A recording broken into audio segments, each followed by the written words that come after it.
Bueno, muy buenas tardes, noches, ¿cómo les va? ¿Qué tal? Estamos transmitiendo acá desde el sitio de Emilio Gabriel Castelli García, que no es otro que el protagonista de las novelas El Arcángel y El Plan B, que están ahí atrás mío.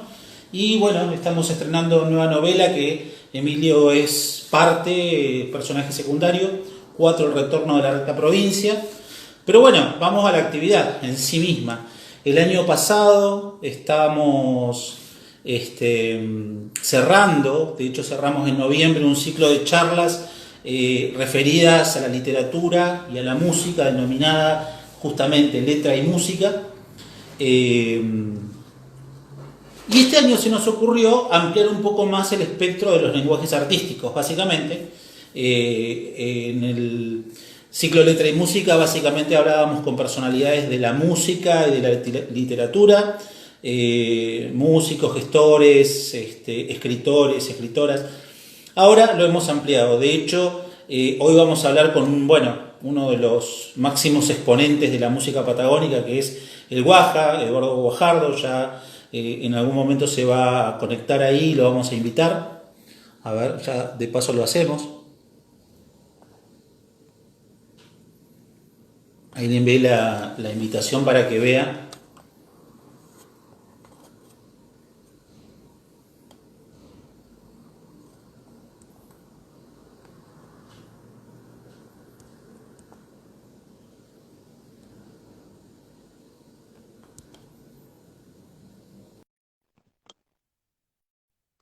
Ahí estamos. Ahí está invitado. Pero bueno, mientras tanto, hasta que comencemos la transmisión con el Guaja, les cuento que dentro de 15 días, lo vamos a seguir haciendo cada 15 días. Ahí empezó, ahí estamos. Hola, ¿qué tal? ¿Cómo estás? ¿Me escuchás bien? Te escucho y te veo perfecto. ¿Vos, a mí? Sí, bárbaro, muy bien.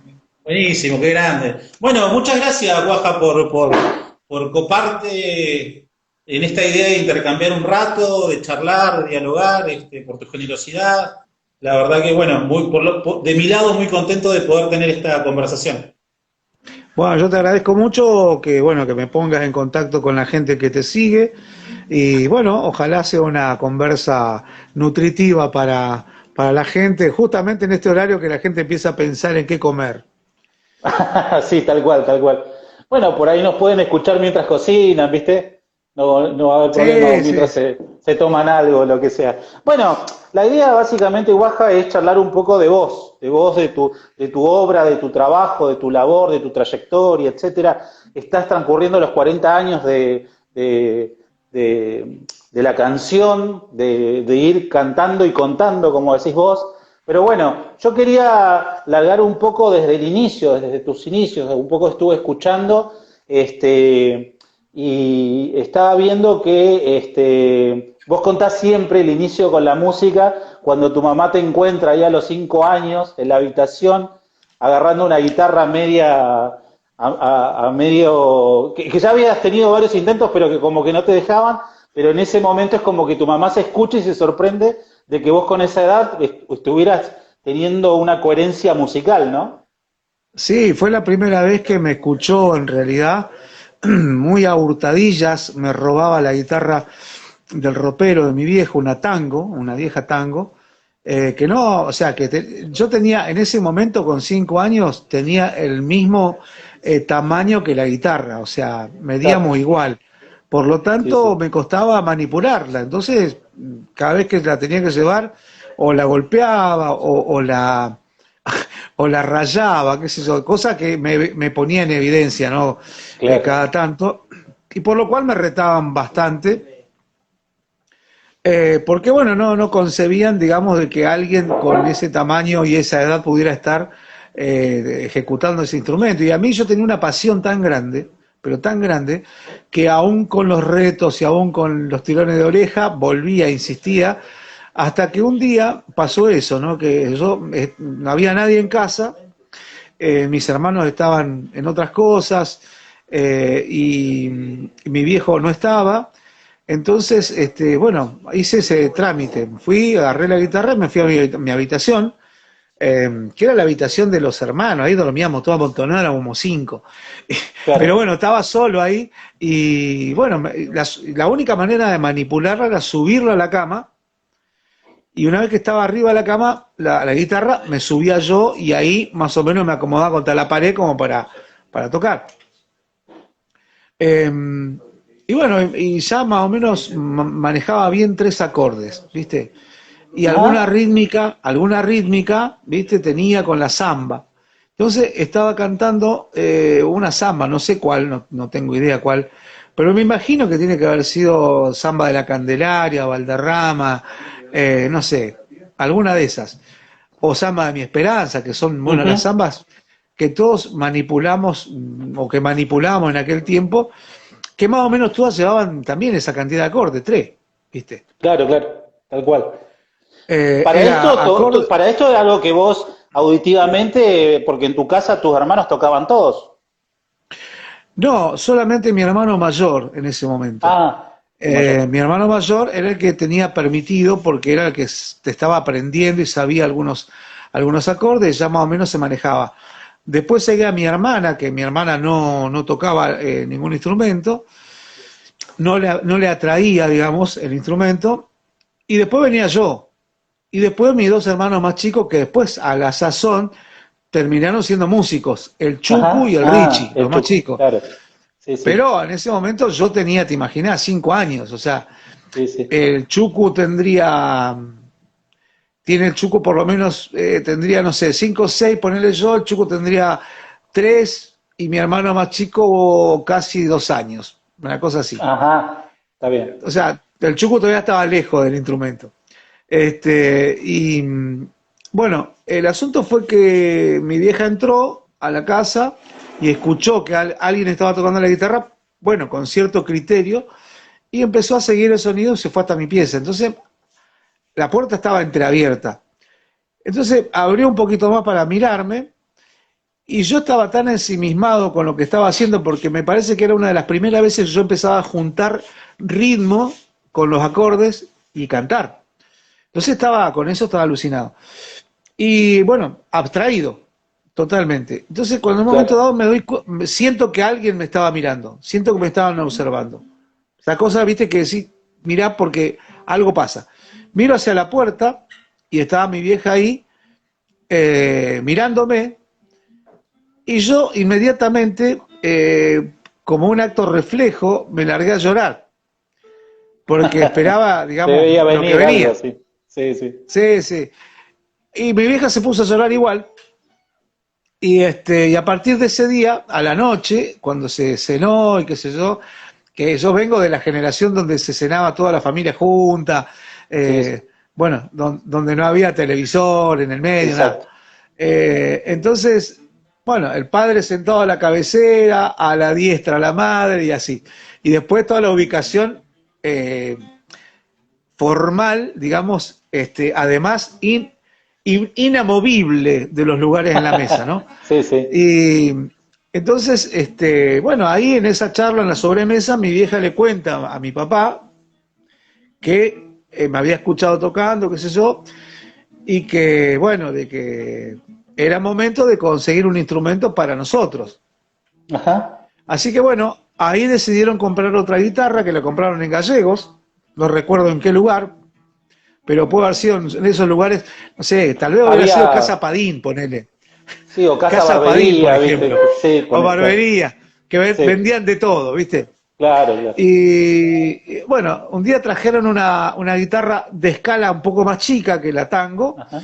una Vendoma, que era una Ajá. guitarra, digamos, de pelo medio, pero muy lindas guitarras de maderas nobles porque se hacían en esos años solamente guitarras con maderas nobles. Después Ajá. vinieron los enchapados y esas cosas. Sí, sí, tal cual. Pero bueno, eso es un poco el inicio. Y bueno, después voy a primer grado, entro a primer grado, y ahí me dan la cana porque alguien sopla de que yo tocaba la guitarra y que cantaba. Primer Esa acto frase, 25. la frase fue, si mal no apunté, acá tenés un viejo petizo que canta. Claro, ese era una especie de padrino que teníamos de tío postizo que estaba en la comisión de padres. ¿no es cierto?, que existían las comisiones de padre y comisiones de madre en aquel tiempo. Estamos hablando de la década del 70, principio de la década del 70. Entonces, este hombre que era, la gente, viste, que colaboraba con la escuela, juntaban para hacer el mate cocido con leche, a darnos pan con manteca, no porque hiciera falta ni porque hubiera necesidades, sino como un gesto de cariño, como un gesto, no sé, de comunidad. Entonces ahí se tomaban el recreo, que sé yo, a veces era con manteca, a veces con dulce, a veces pan solo. Y a veces te tocaba mate cocido, leche con leche o té, o te tocaba cascarilla, que eso también es de otro planeta hoy, la cascarilla. No sé si hay gente grande escuchando esto, pero bueno, los pibes no van a entender un carajo que estoy hablando con la cascarilla. Pero bueno, la cascarilla era un remanente que quedaba del cacao, eran las sobras del cacao. Sí. Y con eso se hacía una cosa parecida al cacao, parecida al chocolate, pero que no era chocolate. Tal cual. Pero se consumía mucho igual. Bueno, el asunto es que ahí este hombre, preparando todas las cuestiones para el primer acto del 25 de mayo que me toca a mí en primer grado, en la escuela 32, en 28 de noviembre. Ajá. Porque yo vivía ahí hasta los 10 años. Bueno, ahí me mandan al frente y bueno, me ponen a cantar. Y hay fotos de eso, hay registros fotográficos, eso es lo lindo, que quedaron registros fotográficos, así que canto ese primer acto, acompañado por mi hermano mayor, que era siempre como el salvoconducto. ¿Y te acordás que cantaste? Yo supongo que debe haber sido una samba de esas que te dije, eran parte del repertorio que yo cantaba. No lo tengo tan fresco ni tan presente, pero bueno, hay fotos de eso, que aparte me disfrazaron de gaucho. Hay fotos de eso, que creo que una de esas fotos las puse en uno de mis discos, como parte de la gráfica. Me disfrazaron de gaucho, era así, o sea, no. A ver, me pusieron un sombrero que era una especie de sombrero de charro mexicano, ¿viste? Una cosa rara. Una mezcla Sí, una mezcla extrañísima. Me pintaron bigotes con corcho quemado, claro, que era habitual.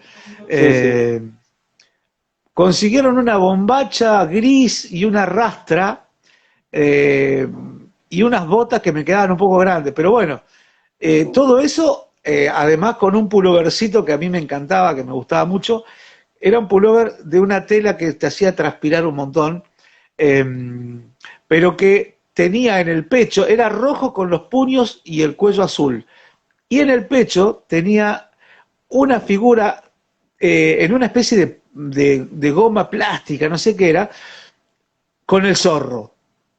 Yo andaba con eso, era yo era el zorro, papá. Claro, Así que, total. Esa vestimenta fue la que me acompañó ese día, y un ponchito ahí, no sé, me encontraron.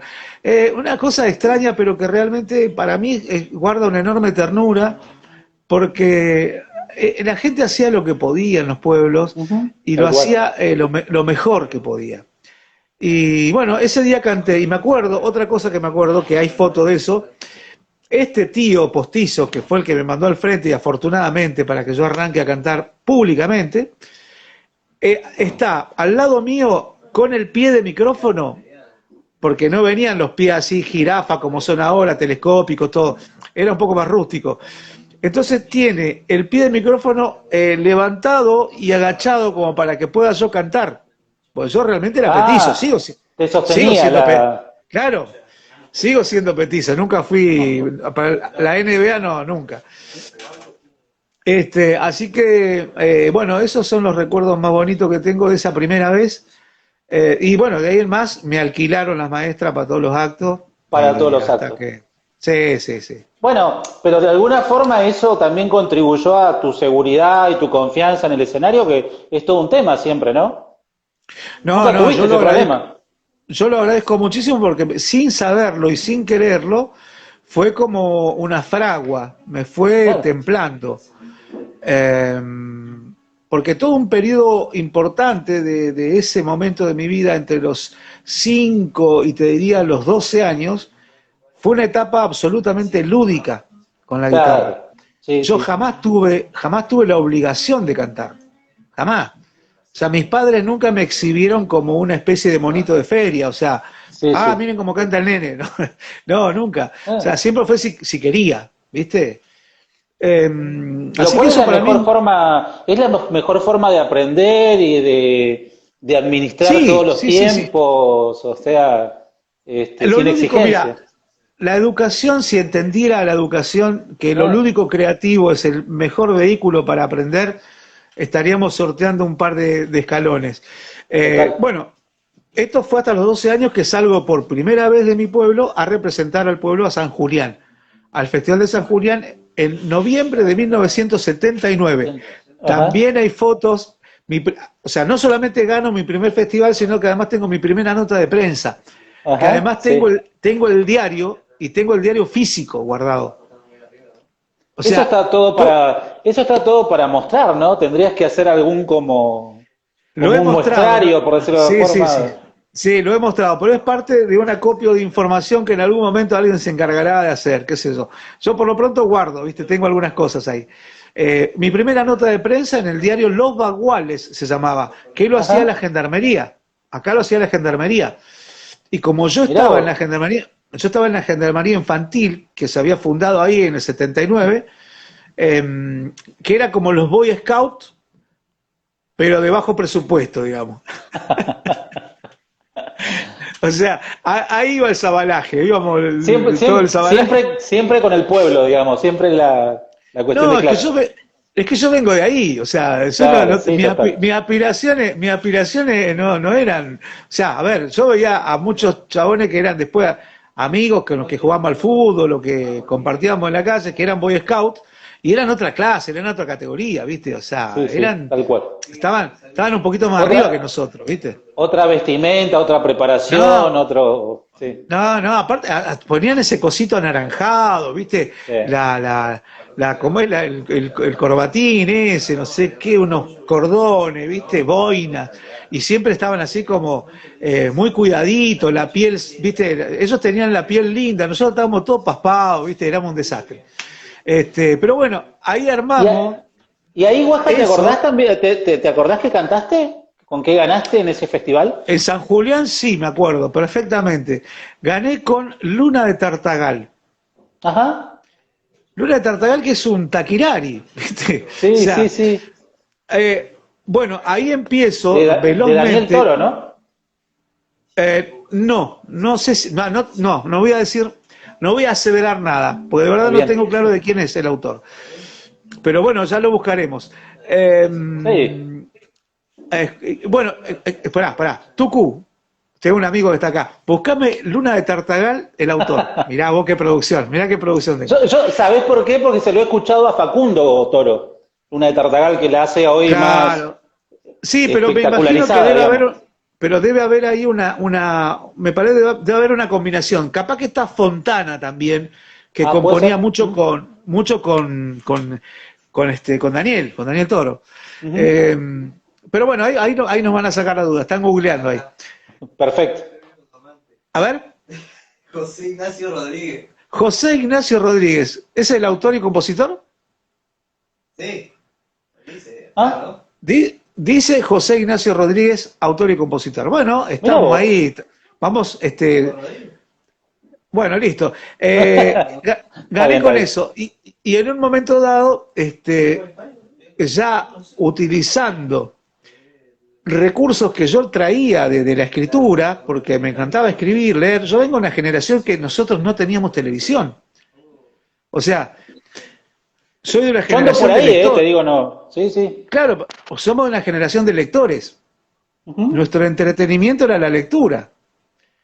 Y no lo digo de una perspectiva así formal, ¿viste? No, leíamos Era lo que historietas, había. Era lo que había. leíamos, claro, leíamos historietas, Sí. leíamos revistas, libros, bueno.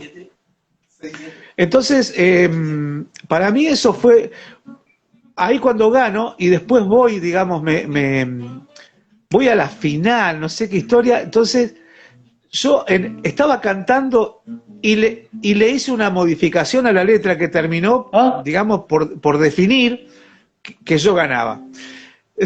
Decía, por ejemplo, dice algo así como decía, te conocí cerca de la frontera, una cosa así. Te conocí muy cerca de la frontera, sí. Muy cerca de la frontera, bajo la luna de Tartagal. Entonces yo, así como un flash, dije, bajo la luna de San Julián. San Julián, quedó perfecto. Y calzó, y la gente se levantaba, aplaudía. Sí. Bueno, listo, ya está. Y eso, digamos, me empezó como a hacer un ruidito y empecé a pensar, no con esta condición, digamos, que tengo hoy de... Acabo de hacer una charla recién sobre cultura e identidad dentro del marco del Festival de la Lenga. Vengo de eso ahora. Sí. Entonces contaba también parte de esto de cómo se va construyendo un hecho artístico, cómo se va construyendo un discurso artístico.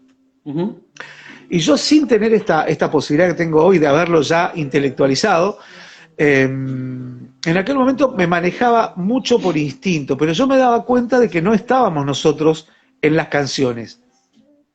O sea que yo todas las canciones que cantaban, no estábamos nosotros. De hecho hay muchas historias piolas para reírse, porque nosotros aprendíamos las canciones de los discos o de la radio, ¿no? Claro. De los discos de vinilo o de la radio. Entonces cuando pasaban la canción te tenías que poner rápido a la radio para escuchar y memorizar.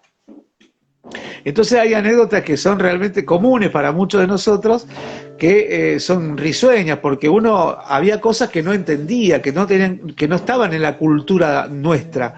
Por ejemplo, amigos, por ejemplo, que cantaban la samba del indio muerto, ¿no? Y decían, ha muerto el indio, poeta, silencio le hacen los erques. Eso decía la letra. Pero nosotros, ¿qué entendíamos? Ha muerto el indio, poeta, silencio, no se le acerque. No había forma de relacionar, digamos, es cuestión de lenguaje puro. Claro, no teníamos idea que era un erque. Claro. Lo más cerca de eso era silencio, le hacen los erques. Decía, bueno, se habrán equivocado, habrán dicho, silencio no se le acerca. Bueno, así como esa...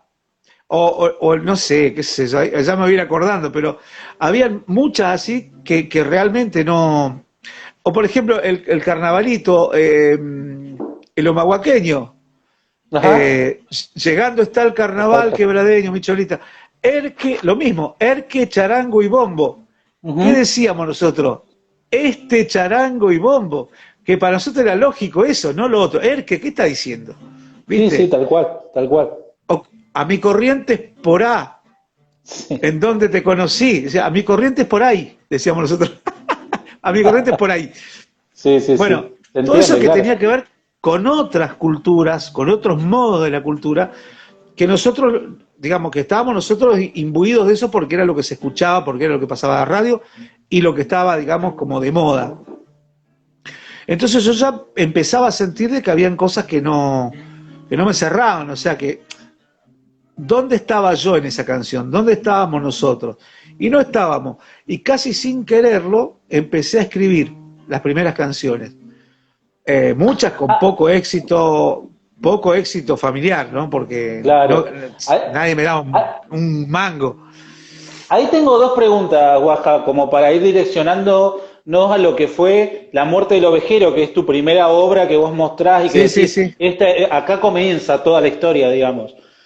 Por un lado, lo que tiene que ver con lo musical. Vos decís en unas entrevistas que en tu casa se escuchaba, no sé, bolero, folclore, por supuesto, música del Cuyo, sobre todo, y vos tenías muy en vilo, así, o le prestabas mucha atención a José Feliciano, cómo tocaba la guitarra, cómo expresaba, cómo...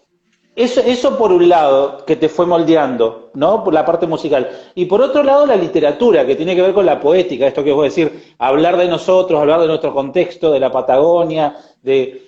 Ahí, mi pregunta va, ¿a qué leías vos? Porque vos también te estabas direccionando a una posición política, ¿no? Vos hablas mucho de cuestiones que tienen que ver con, justamente... La vulnerabilidad de alguna parte de la población o de algún de personas o de grupos que no están tomados en cuenta, etcétera. ¿Cómo fueron esas dos vías? Bueno, mirá, está buena la pregunta porque para poner en contexto eso, yo a los 14 años que me animo a cantar la primera canción, que es La muerte del ovejero, por una cuestión muy sencilla y muy compleja a la vez. Es la primera vez que yo tengo un encuentro con la muerte, como Claro. un hecho concreto, que muere una persona que yo conocía, que además era muy querida por mi familia, que era un hermano de crianza de mi papá. Ujú. Mi papá, el que me crió, ¿no? Que es el Sí, papá de sí. Chucu, de Richie, bueno. Mi papá de vida, como le digo yo. Bueno, el Ujú. asunto que ahí me encuentro por primera vez con ese hecho, con la muerte ahí. Eh, entonces, mi descarga va por ahí. Y a la vez estaban sucediendo cosas en el país. Venía la democracia, se hablaba de política, se empezaba a hablar de política de nuevo. Yo soy del 67, imagínate. Ajá. O sea, en el 80 yo tenía 12 años. 82 tenía 14, Malvinas, Claro. todo ese Sí, asunto. sí. Y yo ya me empezaba a conectar por la guitarra también, porque yo ya tenía una banda de rock ahí también. Ah, mirá qué Entonces, interesante. claro, entonces venía toda una cosa, había muchísima información, ¿viste? Porque Sí, sí, sí. mi hermano mayor había hecho la colimba en Gallegos en el 78, con pleno Ujú. quilombo con el Beagle. Con eh, Beagle. claro, Con todo el miedo, eso, ¿no? Familiar que surja ahí sí, alguna no, no. cuestión, claro. Esa es una cosa que alguna película lo retrató muy bien. Pero imagínate, hizo la colimba en el Batallón de Ingenieros de Combate 181, ahí en Gallegos, ¿no? Ajá. Ingeniero de combate, ¿qué significa? Que son los tipos que van abriendo camino, son los que hacen los Ajá. puentes, o sea, Sí, son los que sí. van primero, Sí, después van sí. los otros. Entonces todo eso significaba una presión anexa en mi casa y además porque nosotros, mi familia, somos 50 y 50, como nos gusta decir a nosotros. Somos mitad chileno, mitad argentino, mitad chileno, como lo pongas. Soy igual ¿Entendés? que yo. Buenísimo, buenísimo. Sí, sí, sí. Bueno, pero yo estoy absolutamente orgulloso de eso. A mí eso me produce o sea, fue el primer gesto latinoamericanista que mis viejos me hayan tenido. O sea, es así. Sí, sí. ¿Entendés? Entonces yo disfruto de dos formas Esa culturales Patagonia mestiza que vos todo el tiempo referís, ¿no? totalmente, Somos nosotros. totalmente. Que es un tema hermoso para charlarlo largo y tendido, para tirarse en lo hondo. Bueno, entonces estábamos nosotros con familia de un lado de la frontera y del otro. ¿Me entendés? O sea, ¿cómo puede ser que Sí, una sí, guerra horrible. nos enfrente entre hermanos? ¿Viste? Ujú. Pero hermanos de sangre, o sea, esto era posta, era así. Bueno, Sí, todo sí. eso venía, digamos, y mi hermano venía cuando le daban franco, cuando podía venir, mi hermano que tenía para hacer un año de la colimba, terminó haciendo dos, por este tema del Beagle. Claro. Entonces cuando venía, claro, traía un montón de amigos, de compañeros, soldaditos de Buenos Aires, viste que pobrecitos estaban en la nada misma. Sí, Entonces en sí. mi casa llegaban, qué sé yo, 6, 7, 8, hasta a veces 10 pibes, y se dormían en el piso, mi vieja cocinaba para todo, las cosas que son las entrelíneas de lo que pasa con el poder Ujú. en las esferas donde nosotros no importamos. Claro, tal cual. Entonces, ¿y qué venían? Todos esos muchachos traían música, venían Ah, con discos. Entonces en mi casa empezó a entrar Spinetta, empezó a entrar el primer disco de Spinetta que escucho, Durano Sangrando. O sea, un sí, sí, disco sí. doble, me acuerdo Sí, perfecto. sí. Eh, entró Almendra, también Spinetta, entró Pastoral, Sui Generis, Vivencia, entró Bee Gees, entró, no sé, la cantidad de música que empezó a entrar, porque estos pibes de Buenos Aires venían con esa información. Entonces, esa información entró a llegar y mi hermano mayor, que era es un tipo muy ávido, iba rescatando cosas. Tanto es así que en los 80 mi hermano mayor es el primero que me trae el cassette Unicornio de Silvio Rodríguez, Ah, que lo trae a casa, ¿viste? Y acá, bueno, habían esos grabadores, ¿viste? Con teclas cuadradas, sí, sí. ¿viste? Sí, sí. Los Crown, ¿viste? Esas marcas. Sí, sí, sí. Y bueno, escuchando eso en la cocina, ¿viste? Y tratando de sacar los jeites, ¿viste? Cómo tocaban y eso.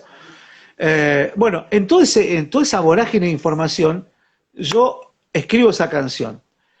Escribo esa canción que después se modificó un poquito, ¿no? Porque no es la original la que canté después. Pero no fue tanto lo que se modificó, no fue tanto. Pero bueno, arranco con eso. Y todo lo que viene después está directamente relacionado con lo que soy, con mi origen, de dónde vengo. O sea, ese es mi contexto social, antropológico, sociológico. Ese es mi contexto. Sí. Entonces yo no puedo ser otra cosa. O sea, pudiera haber sido otra cosa. Pudiera haber sido otra cosa. Me han tentado muchas veces. Pudiera haber sido otra cosa. Pero yo, como cerré hoy la charla, ¿cuánto mejores somos cuando somos nosotros mismos? Claro. Una sentencia que me encanta decir, pero que además puede ser una afirmación, pero también puede ser un interrogante. Sí, sí. Esto de o cuánto mejores somos. un autodescubrimiento también, ¿no? Una forma también de respetarse a uno mismo, de seguir encontrándose, ¿no? Mira, vamos a hablar claro. A partir del fines del siglo XIX, el marxismo rompe con una inercia del capitalismo y se pone sobre la historia y domina el panorama de la historia a partir del siglo XX, donde todas estas cosas empiezan a cobrar sentido. La pertenencia, ¿entendés? La territorialidad, bueno, todo aquello. Bueno, los medios de producción. Justo que vos mencionás todo eso, sí. No, sí, y después viene esto que tenemos, ¿no es cierto? Esto que es la posverdad del neoliberalismo, que ocupa la escena de hoy, ¿no? Donde el hombre no es más que un objeto de consumo. Sí. Donde el hombre está diluido en su identidad, ¿me entendés? Despojado de cualquier gesto de identidad. Bueno, ya no sé si nos estamos metiendo demasiado en lo hondo. Metámonos donde vos quieras. El tema es que por ahí yo iba a eso, porque justamente esto que vos estás mencionando, fuiste al grano, es decir, vos mencionás el marxismo, en tus canciones hablas de dialéctica, hablas de un montón de cuestiones teóricas, que justamente a eso iba mi pregunta. Me imagino que vos esto comenzaste con lecturas o con encuentros, con intercambios que tenían que ver con esta necesidad. No sé si fue en esta época o fue posterior. Sí, fue. A mí me sorprende que, claro, los 14, escribir 14 años, la muerte del ovejero y sensibilizarte con la muerte en esas condiciones, porque es ir al grano de una problemática que viene desde antes de los 20, de los 21, que ha generado un montón de muertes, y que sigue exactamente igual, que vos te sensibilices y lo puedas expresar. Bueno, a mí me surge esa cuestión, ¿no? Bueno, ya en ese mismo momento que estaban pasando todas esas cosas en mi cabeza, en mi casa, en mi grupo de amigos, también sucede esto, el descubrimiento del hecho político, claro, ¿no? Pero yo venía ya con el hecho político encima, conmigo. ¿Por qué? Porque yo, a ver, en esa escuela que yo empecé a cantar, escuela pública, la escuela número 32, el 28 de noviembre, en segundo grado me echaron de ahí por una picardía, que es cosa de pibe. Me echaron de ahí. Entonces terminé en la otra escuela que no quedaba otra, porque era la única que quedaba para que yo vaya, que era la escuela salesiana, que estaba acá en Río Turbio. Pues yo vivía en 28. Así que bueno, terminé en la escuela de los curas, que para mí era una incógnita muy grande, porque yo no entendía hasta ese momento. A mí me decían la escuela de los curas, donde iba mi hermano mayor iba a esa escuela, y mi hermana iba a la escuela de las monjas. Bueno, pero a mí me decían la escuela de los curas, para mí era una escuela oscura, o sea, no era muy loco lo que pensaba, pero... No. Pero bueno, toda esa cosa, esa fantasía, que todavía yo no ingresaba al tema en sí, a la cuestión de la religión como tal. Si bien me habían bautizado y todo ese asunto, pero yo, digamos, estaba como un espíritu libre todavía, sin dogma, más que el dogma de la chancleta de mi vieja, o sea, no había otro más. Sí. Entonces ahí ingreso a eso y de golpe el cura que estaba en esa escuela, un tipo absolutamente impresionante, tipo que yo de verdad... Creo que las cosas suceden porque tienen que suceder de esa manera, no hay otra. El cura que me tocó era un tipo de La Boca, un salesiano, de Sotana, ¿no? Sotana. El cura Varela, el padre Varela. El tipo había estudiado pintura con Quinquela Martín. ¿Está? Un tipo de La Boca, ¿no? Un tipo de ahí de ese barrio. Había estudiado pintura con Quinquela Martín. Pintaba el tipo, por lo tanto, y pintaba muy bien. Dibujaba muy bien. Escribía poemas, escribía obras de teatro, era dramaturgo también. Bueno, tocaba el piano, fenómeno, y tocaba el acordeón. El tipo era un Ajá. artista, era un artista. Sí, Bueno, sí. cuando yo llego, expulsado de la escuela pública ahí, como último reducto, encima en septiembre me tocó la expulsión, ya terminando el año, caigo ahí, y claro, llegué ahí, qué sé yo, bueno, ahí medio pollo mojado, qué sé yo, me metieron en segundo grado para terminar, y bueno, yo me enganché rápidamente, porque había un estímulo muy grande a nivel intelectual. Eso yo empiezo a entenderlo ahí, agradecerlo además, porque había una exigencia muy grande en cuanto a contenidos, en cuanto a literatura, en cuanto a lectura, en cuanto a interpretación, en cuanto a ortografía, o sea, todo ese, mirá lo que te estoy contando, todo ese basamento fue fundamental para mí a la hora de desarrollarme como escritor, como, bueno, como escriba, qué sé yo. Sí, Y sí. además, manejando algo que se utiliza muy bien en la Iglesia Católica, que es la oratoria, Total. ¿no? Sí, sí. Y entendiendo el concepto de lo que es el discurso. Ujú. Lo fui aprendiendo ahí. De hecho, era tan importante para mí eso, me solucionó casi, te diría, la vida en ese momento, porque yo venía de un fracaso en la escuela, segundo grado, digo, bueno, y ahí como que el cura me ve las condiciones artísticas y me las impulsa, las empieza a explotar, ¿no es cierto? Y a darme rienda, ¿viste? Bueno, ahí armaba yo, qué sé yo, los textos para un acto, escribía, lo leía, después me metí al grupo de teatro, Ah, cantaba en los actos escolares, acompañaba a otros amigos, qué sé yo, un montón de actividades. Llegué a ser monaguillo y después de monaguillo pretendí ser cura porque estaba fascinado con ese asunto.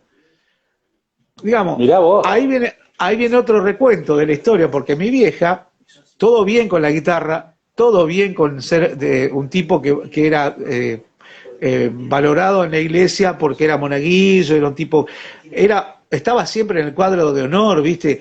En el cuadro de honor, que era eso de los 10 mejores, bueno, y en religión era así como top, ¿viste? Me gustaba mucho, leía un montón. Claro, claro. Fascinante, fascinante capítulo de la Biblia, el famoso catecismo, todo eso, fascinado.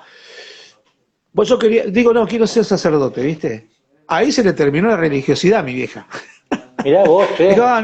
no, bueno, todo bien, pero bueno, llegamos a hablarlo con el cura, y el cura realmente hizo un gesto conmigo precioso que lo recuerdo hasta el día de hoy. Estábamos hablando sobre los cultos iniciáticos, todas las vertientes, ¿no es cierto?, religiosas iniciales, y cómo era, digamos, el tema de la interpretación del libro sagrado, que cada grey, cada grupo religioso tiene su pastor, el que interpreta, ¿no es cierto?, ese libro Ujú. sagrado.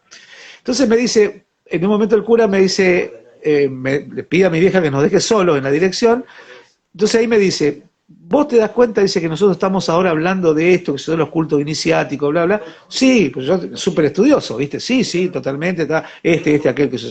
Bueno, me dice, nosotros tenemos, el que interpreta para nosotros el libro sagrado es el Papa de Roma, sí. El que interpreta para tal religión es tal y así. Bueno, lo que te quiero decir con esto, me dice, es que no todo es como lo decimos nosotros. Ah, pero qué Hay, reconocimiento. hay otras miradas, me dice, Mirá vos. hay otras interpretaciones. Y me bajó la espuma, ¿viste?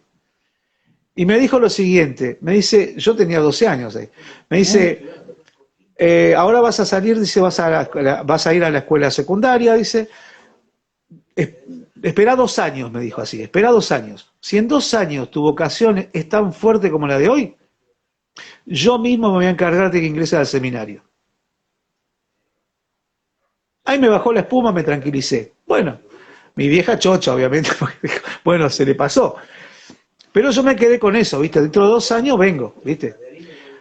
¿Qué pasó? 13 años de escuela secundaria, me voy, no sé, en un momento a Buenos Aires, un festival, no sé dónde, ahí está la querida Luisa, gracias, estaba ahí una amiga mirando ahí.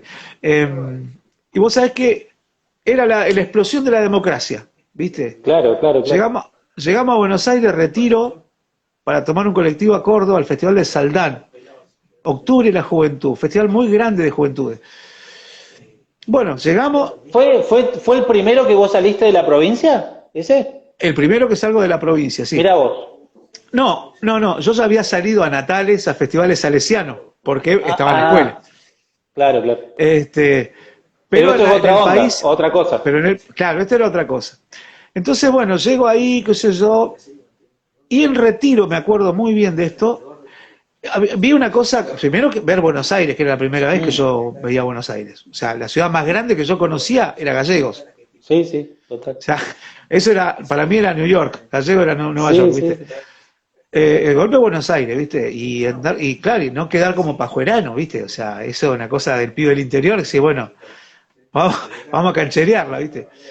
Bueno, y me acuerdo que estábamos en Retiro, teníamos varias horas para esperar el colectivo a Córdoba, y ahí vi esa explosión de democracia que sucedía con la literatura. Había literatura tirada por el piso y es literal. Las veredas, como hoy vemos gente vendiendo chucherías y vendiendo, no sé, cosas para celular y eso, en ese momento habían libros en el piso. Claro. Eran mantas llenas de libros, libros prohibidos. Sí, sí. Ahí me pasa una cosa, ahí veo un libro de bolsillo, me sorprendió la foto de Ernesto Che Guevara en un librito de esos famosos libros, obras completas de Ernesto Che Guevara. Y me lo compré, ¿viste? Y lo leí. Digo, ese fue el momento en que yo cambié de barbudo. Cambié de barba, ¿viste? Sí, sí. Pero igual, me metí en otro dogma, cosa que afortunadamente pude salir del Partido Comunista en el 89, después del 16 Congreso, porque ya me di cuenta que ahí tampoco entraba. Pero sin embargo me he ido de las estructuras, pero no me voy de la filosofía de que un mundo mejor es posible, de eso no me voy. Claro, claro, claro. Bueno, y respecto de la parte musical, hasta que llegaste ahí a tu comienzo, te mencioné las influencias, pero más allá de eso mi pregunta va al tema de, porque vos tenés, o sea, una técnica guitarrística que no sé si la adquiriste solo, si fuiste autodidacta, si tuviste a alguien ahí que te acompañó en la adolescencia hasta que vos empezaste los escenarios. ¿Cómo fue todo eso? Muchísima gente, me sigue acompañando además. Yo te puedo decir que es una respuesta que siempre la doy de la misma manera. Yo toco la viola por defecto. Yo he logrado de defecto virtud. Hoy estoy muy conforme como toco la guitarra. No digo que toco bien, digo que toco para mí lo que yo necesito lo tengo. Claro, claro. Pero fue algo que yo admiré muchísimo de la gente que tocaba y se podía acompañar y bueno, y tocar de forma pianística la guitarra. Exacto. ¿Entendés? Sí, sí. Donde todo esté y nada falte, y donde todo esté a disposición de la voz, a disposición de la melodía. Bueno, esa manera me costó mucho, la busqué mucho tiempo y hay muchos tipos referentes y mucha gente a la que le tengo que agradecer lo que me ofreció y lo que me escondió. Porque de todos esos, además, yo soy un tipo que desde muy chico tengo memoria fotográfica, como se le llama, y además una memoria auditiva. Claro. Que yo hasta el día de hoy, o sea, yo durante muchos años escribí canciones en mi cabeza, o sea, no había forma de grabar nada. O sea, aparecieron los celulares, los grabadores digitales, todo eso, pero eso de hace 20 años a esta parte. Y yo estoy hace más de 40 en este asunto, o sea, que hubo mucho tiempo de mi vida que me manejé analógicamente. Entonces tengo una gran memoria para esas cosas y que bueno, muchas veces he escrito canciones completas en la memoria. Después, por ejemplo, he aprendido de otros, descubriendo, por ejemplo, gente que ha estado en la cárcel, escritores que han estado en la cárcel, que han tenido que desarrollar esa técnica, escribir en la memoria y hacer un ejercicio de repetición hasta que eso queda guardado en una especie de disco rígido, digamos, único, ¿me entendés? Donde basta que aparezca una palabra para que toda la otra información se ponga así como al frente. He tenido, digamos, la fortuna de aprender siempre y aprendo de mucha gente. Hoy estuve en una mesa dando esa charla que te digo y bueno, habían compañeros, gente ahí, y de verdad, o sea, las incógnitas, las preguntas, son para aprender, o sea, y uno tiene un bagaje de cosas, uno propone un par de líneas argumentales para hacer una conversación con el otro. Pero después está lo que pasa al otro, y lo que sabe el otro, y el conocimiento del otro, porque todos sabemos algo. Tal cual. Todos conocemos, todos sabemos algo. Entonces, es maravilloso, porque ahí, en el debate, ¿no es cierto?, es donde más se aprende, donde más se conoce. Bien. Guaja, y ahora siguiendo con la línea temporal, llega un momento de tu vida en que vos decís, bueno, voy a hacer mis canciones y voy a mostrar y compartir lo mío, lo que yo vengo a proponerlo, mi mirada del mundo, mis letras. Ese momento fue muy difícil de tomar porque vos sabés que, bueno, vos lo señalás, ¿no? Uno puede ser un intérprete exquisito como Mercedes Sosa o puede ser uno más que está mostrando ahí en los festivales y tratando de hacer bailar a la gente, ¿viste? Hay muchos caminos, pero quizá el más difícil es decir, bueno, voy a empezar mi repertorio y lo voy a empezar a mostrar, y es una jugada muy importante de vida, que vos, bueno, a esta altura, los 40 años, ya tenés un muestreo, un panorama, ya tenés una trayectoria, pero ese inicio, ¿cómo fue? Mira, yo venía de hacer varias de romper varios moldes. Porque primero, bueno, como te decía, la primera etapa fue lúdica hasta los 12, 14 Claro. años. A partir de ahí, yo empiezo a comprender, o sea, físicamente, lo siento en el cuerpo, de que yo podía hacer un montón de cosas, pero no quería hacer otra. Ajá. Quería ser músico, quería ser artista. Entonces ahí empezaron los problemas, porque yo no quería estudiar en la escuela formal. Yo quería dedicarme nada más que a cantar y a hacer música y viajar y hacer cosas. Ahí arranco por primera vez, 14, 15, 16, mi primer viaje de mochilero. ¿No es cierto? Hacer esa experiencia que en los 80 era una experiencia que había que hacer. Entonces, arranco con esa experiencia y también un poco a medirme, porque era ir a cantar a las plazas, a las playas, donde se diera, para juntar el mango diario y seguir viajando. Y me fue tan bien que después hice otra campaña más de esas. Entonces, pero también eso me fue confirmando y me fue encontrando con otra gente. Y me fue encontrando y además abriendo un panorama, ¿no es cierto? Y bueno, ahí fue el problema con mi vieja, porque ya ahí, bueno, cuando yo le dije, bueno, me quiero dedicar a esto, estaba todo lindo lo de la música hasta acá, pero bueno. Y hasta lo de cura. ¿De qué vas a vivir? ¿Me entendés? Claro. Primero terminar la escuela, andar, recibirte de ingeniero, porque acá el tema acá era trabajar en la mina después. Claro, o sea, volver. Salías, o no irte, pero salir de la escuela técnica derecho a la escuela, a la mina, Sí. a la empresa. Sí. Y yo ya había renunciado a eso. Antes de entrar a la secundaria yo ya había renunciado. Fui, qué sé yo, le di el gusto también, ¿no? Hice cualquier atrocidad para que me echaran. Fui complicadito. Pero bueno, pues no quería estar ahí, no me parecía que era un lugar amable para mí. hasta que terminé yéndome de eso. Bueno, y eso fue un poco así, qué sé yo, y a los 20 años, ya con un repertorio propio, ¿qué serían? 15 canciones, una cosa así, no era que tenía 50. 15 canciones y habían 10 que estaban en condiciones de ser cantadas, digamos, las otras estaban ahí, como había que recauchutar, qué sé yo. Ahí decido que desde ese momento en adelante no iba a cantar una canción más que no sea mía. Y bueno, y así también fue otra vez esto que yo siempre digo, toda mi vida he estado convenciendo a propios y extraños, ¿no? Con los extraños está todo bien porque no me conocen, entonces tengo que convencerlos. Pero con los propios es lo más duro porque te conocen, saben lo que haces, pero sin embargo te quieren torcer para otro lado. No, no, vos lo que tenés que hacer es esto. Sí, sí, sí, sí. Pero bueno, esa decisión no fue traumática, digamos. Vos dijiste, bueno, va para este lado y Sí, ya, sí, sí, ya sí, está. toda decisión es traumática, toda Ah, decisión. sí. Y porque genera reacción, o sea, es así.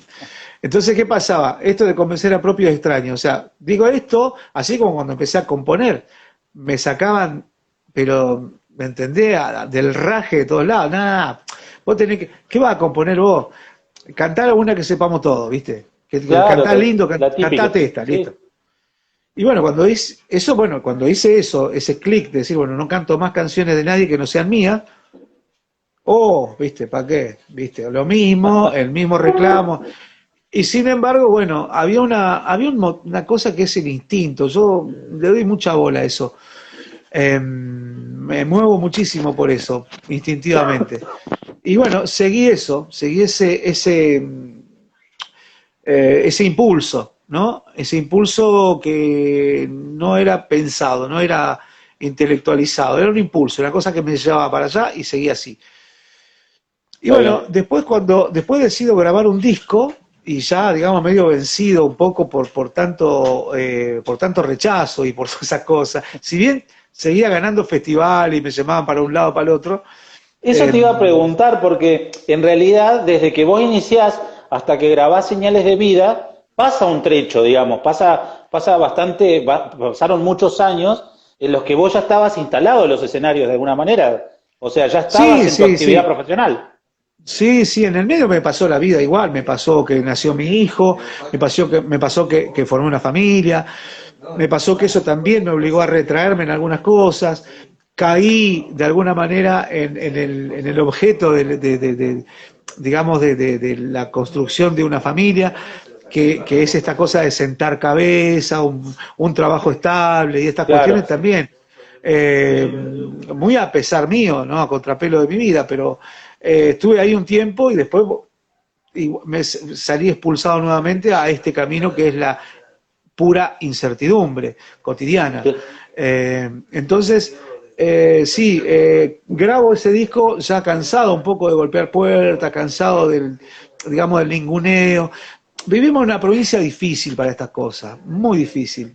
Eh, Acá existe la ley de la ligustrina, como digo yo. O sea, cuando el ligustro, viste, levanta un Sí, poquito un sí. tallo, viene el tipo, el segador, y no, tiene que estar todo chato, todo parejo, no se puede crecer. Entonces, eh, ha sido difícil también eso, pero bueno, sin embargo, cuando grabo ese disco, dije, bueno, hago esto y por lo menos levanto la vara de lo que yo encontré cuando llegué a este tema, a la canción. Por lo menos voy a Ajá. dejar un disco con obras mías que hablan de nosotros, y un disco no, era un cassette, un cassette Cassette. en ese momento, un cassette. Bueno, hago esto y me guardo. Bueno, esto lo he dicho muchas veces en mi vida. Y siempre pasa algo raro o algo causal que me vuelve a poner en el camino. Ajá. Yo lo entendí eso en el 98, después de haber grabado el disco, y me voy a Cosquín a presentarlo, invitado por Icanovo. Eh, Nada menos. Estábamos, sí, tremendo, Icanovo, Sí, Bicho sí. Díaz, un montón de gente muy grosa, Sí, sí. que veían cosas en mí que hasta yo, por ahí yo ignoraba. O sea, y bueno, voy. y ahí en un reportaje en Radio Cosquín, estábamos con uno de los periodistas más importantes de Cosquín en ese momento, que juntó un grupo de artistas. Estaba Ica, estaba Bicho Díaz, estaba yo, que presentamos 3 discos en la Fundación Atahualpa Yupanqui, ahí en Cosquín. Estaba Hugo Casas, productor de numerosos artistas muy famosos, que en aquel momento estaba al frente de un sello discográfico también. Qué sé yo, había un grupo vocal, no sé, una mesa redonda muy, muy linda, muy nutrida. Y Hugo Casas llevaba en ese momento uno de los discos que habían editado ese fin de año, y era un disco de obras de Yupanqui, Ajá. inéditas. Bueno, y ponen, después que hablamos, después que charlamos de lo que era el momento de la canción, de lo que era Cosquín, que el escenario, todo lo que es el típico momento coscoíno, donde se discute todo. Bueno, estábamos ahí, y entonces Hugo Casas dice, bueno, yo les traje un par de discos de lo que hicimos, qué sé yo, bla, bla, pero hay un disco, dice, a propósito de lo que estamos hablando, que es de Yupanqui, con textos de Yupanqui dichos por él. Dice, y hay uno que me gustaría compartirlo con esta mesa, qué sé yo, y larga un texto que está en el libro El canto del viento. Es un texto muy breve, pero muy sentencioso y de una enorme sustancia, que se llama El destino del canto, que yo siempre recomiendo que si se lo puede escuchar, escúchenlo, porque no solamente es para una guía para la acción, como diría Lenin, una guía para la acción de cualquier ser humano bien intencionado. No solamente es para un artista, es para un ser humano que tenga buenas intenciones. Ajá. El destino del canto. Entonces, se hace un silencio, ponen la obra esta grabada por Yupanqui, la voz de Yupanqui, con esa cosa profunda, terrosa. Con el temple, viste, la sabiduría también. Sí. Claro, la cosa, viste, que va ahí como el arroyo manso, ¿me entendés? De una montaña, sí. Y como la voz de la conciencia también, te diría. Claro, totalmente. Entonces arranca, ¿viste? Arranca el texto. Nada resulta superior al destino del canto, y arranca, ¿viste? Y se hizo un silencio en el estudio. Bueno, y nos quedamos todos así como mirando para abajo, ¿viste? Afirmado en la mesa, algunos y otros mirando para abajo así. Y empieza, ¿viste? A hablar. Dice, bueno, y dice cosas como, por ejemplo, cuando la tierra te ha señalado para el canto, dice, te espera una tremenda responsabilidad. Dice, podrá quejarte el mal físico, la miseria económica, podrán olvidarte otros, pero nada podrá encerrar tu canto, ni apagar tu canto, porque se alimenta de su propia luz. Y dice en un momento cosas como, cuando la tierra te ha señalado para tu sacrificio y no para tu vanidad. Qué bárbaro. Bueno, no, una cosa impresionante. Terminamos todo así como acongojados, ¿viste? Nudo en la garganta. Yo, honestamente, llorando, porque era justo eso lo que necesitaba escuchar. Sí. Era eso. De ahí en más me acompaña, ¿no? Todo el tiempo, porque ahí cuando ando medio así que estoy como, por caerme de la cuerda floja, lo pongo un ratito y me acuerdo de por qué estoy acá. Pero es impresionante. También para bajar un poco, para bajar los humos, el exitismo, salir de ese circuito sistémico, viste, del consumismo, del pop, de la radio, no sé, de los 100 principales, viste, para correrte de ese lado e ir a lo esencial, ¿no? Todo eso. Que lo que pasa es que, la construcción de una obra artística no es un día de tu vida, ni 2 ni 3. O sea, la construcción de una obra artística requiere un sacrificio que va a ser toda tu vida. Sí. Toda tu vida. Eso es lo que estaba diciendo Yupanqui, ¿no? Sí. Que te vas a morir haciendo esto y capaz nadie te reconozca nada y nadie se entere de vos. Entonces, pero va a pasar que como esto se alimenta de su propia luz, ¿me entendés? va a llegar un momento que esto va a tener su lugar, su espacio, y va a ser recuperado porque va a haber gente que va a necesitar de esto que hiciste en este momento, tal vez en soledad, tal vez olvidado, tal vez ninguneado, pero si hubo algo que valió ese gesto, es justamente haber sido coherente, honesto y profundamente honesto con el tiempo que te tocó vivir. Eh, Hoy lo hablaba con esta gente con que di la charla y decía, bueno, el trabajo intelectual, la única forma de que ese trabajo intelectual sea útil y que además no tenga contras es cuando es absolutamente honesto. Y es honesto y es auténtico. Ahí Claro. no hay manera, no hay manera. Y no hace falta ponerse difícil ni nada por el estilo. Hay que ser, o sea, palabra, pensamiento y obra. Si eso Sí, está en sí. la misma dirección, ya está. Bien.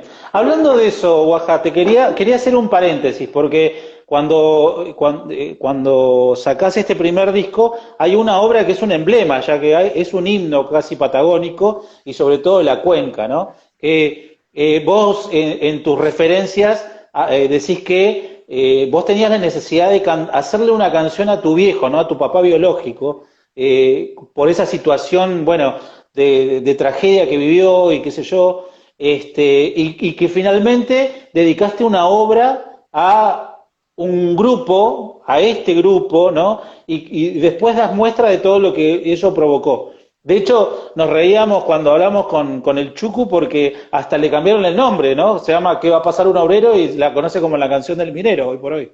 Un Sí, poco... totalmente. Pero este, además, con mucho acierto, porque yo soy pésimo para ponerle nombre a mis canciones. Es una cosa, yo tendría que hacer un taller con alguien que me enseñe a poner nombre a las canciones. ajá, Porque no, me pasa con varias canciones lo mismo. Eh, por ejemplo, Presentes ahora y siempre, que es una canción que yo compuse cuando asesinaron a Carlos Fuentealba sobre la sí, Ruta 22, se llama Presentes ahora y siempre, pero es la de Fuentealba. O sea, me dice, cantá la de Fuentealba. claro, claro. Ahí Y también, sale. derrotado, derrotado. Sí. Este, como el viento, hay una canción que se llama Como el viento, y me dicen la de los abuelos, Ah, y bueno, qué sé yo, es la pero referencia. eso está bien, porque además porque es justamente es el eje sobre el cual se escribió la canción, Ujú. está buenísimo, quiere decir que cumplí también con la tarea de sintetizarlo, o sea, está Claro, claro. clarísimo que está bien. Bueno, qué sé yo. Y, Eh, bueno, ¿y cómo la- nace ¿Qué va a pasar un obrero? ¿Cómo es que, contando un poco la historia? Porque a mí me parece que de todas tus canciones, que tenés un montón ya que forman parte de un cancionero, no solo santacruceño, sino argentino, pero que son conocidos. Pero esta es como emblemática, ¿no? Esta es como ya pasa a ser como un himno, quizás. ¿Cómo es que nace? ¿Cómo la desarrollaste? Mirá, sí, lo del himno realmente lo es de hecho, ¿no? De hecho. Pero además lo es porque en una de las grandes huelgas, allá por el 98, ¿Eh? cuando los mineros se quedaron 11 días, en realidad 22 noches serían, Claro. bajo el cerro, yo entraba cada tanto, me llamaban para ir a cantar ahí, que se da la noche sobre todo, ¿viste? Después de que comían. Bueno, me llamaban, entonces iba a guitarrear un rato con ellos y me quedaba un par de horitas ahí. En una de esas que yo bajo ahí al socavón, me entregan un casco, que lo tengo, lo conservo, me entregan un casco y una hoja de uno de los compañeros en una hoja de cuaderno, que había hecho una especie de pergamino dibujado con lapicera Bic azul. Entonces me entregan ese casco y eso a modo de certificado, de diploma, no sé qué, y me declaran mensajero de los mineros. Mirá vos, Lo tengo guardado también eso. qué importante eso, che. Pero, pero eso sucedió ahí a 700 metros de profundidad, o sea, eh, por eso te digo, de hecho lo es. Lo es porque tengo esa autoridad, porque tengo esa autoridad, pues me la dieron ellos. Ajá. Y después lo que pasa en la calle, o sea, lo que pasaba en la calle. Yo canto la canción acá en mi pueblo no hay quien no la cante. Y eso Sí, para sí, mí es, total. es un valor tremendo, es enorme eso. Lograr traducir a tu comunidad es lo más importante que le puede pasar a un artista.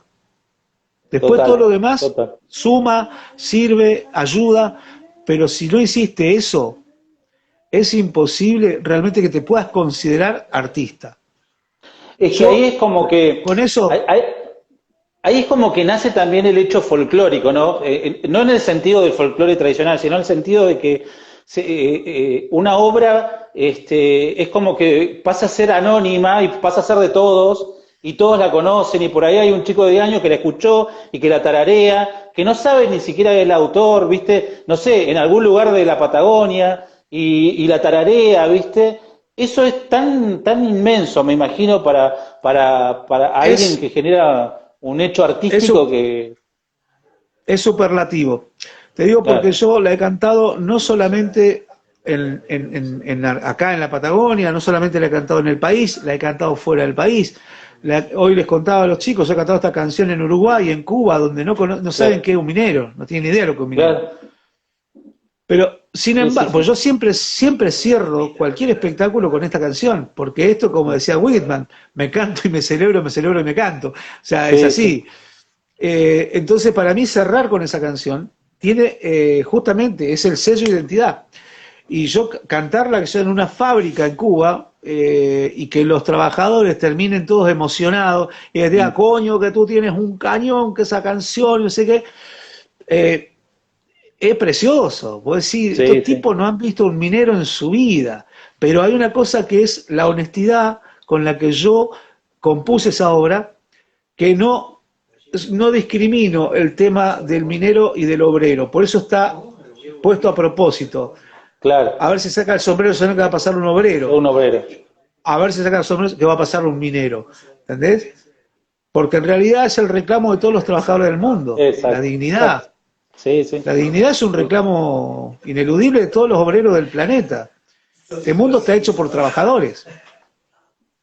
tal cual, tal cual. Bueno, si querés, vamos un poquito más adelante porque así no se nos hace tan larga la charla porque hay un montón de temas que quería plantearte.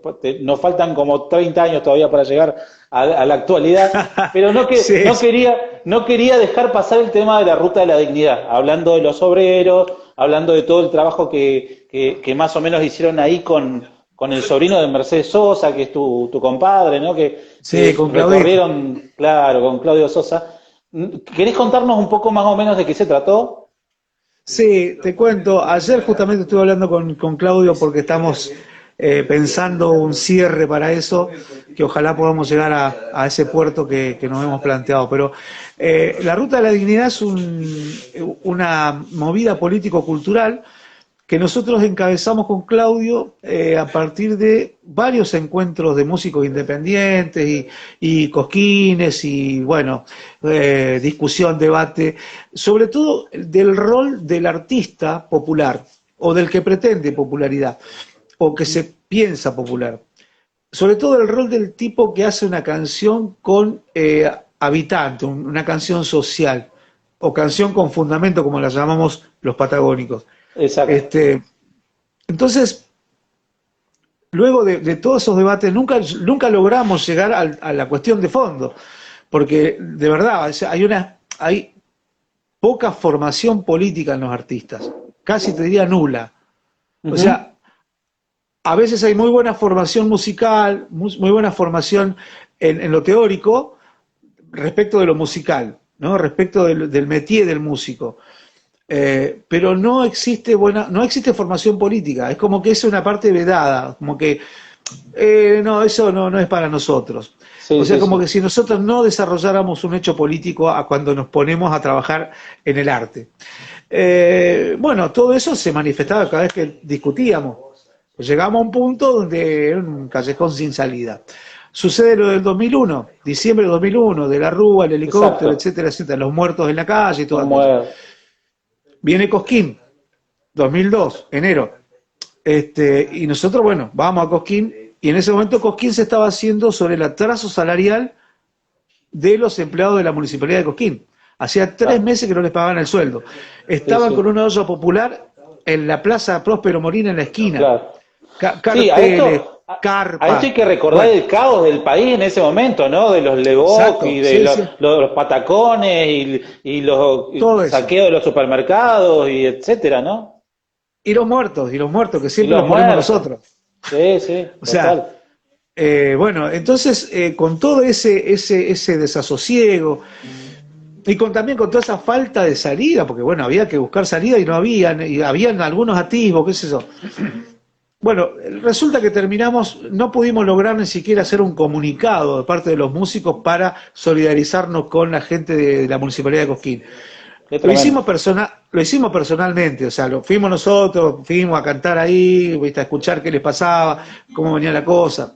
Bueno, 5, 6, 10, más de eso no habremos sido lo que nos pusimos la camiseta y pusimos la cara y fuimos ahí. Y Claudio siempre, ¿viste? Todavía nosotros con Claudio nos conocíamos, nos respetábamos, pero no éramos amigos. O sea, éramos tipos que nos respetábamos, que nos admirábamos, claro, y que estábamos cerca en algunas posiciones ideológicas sobre todo.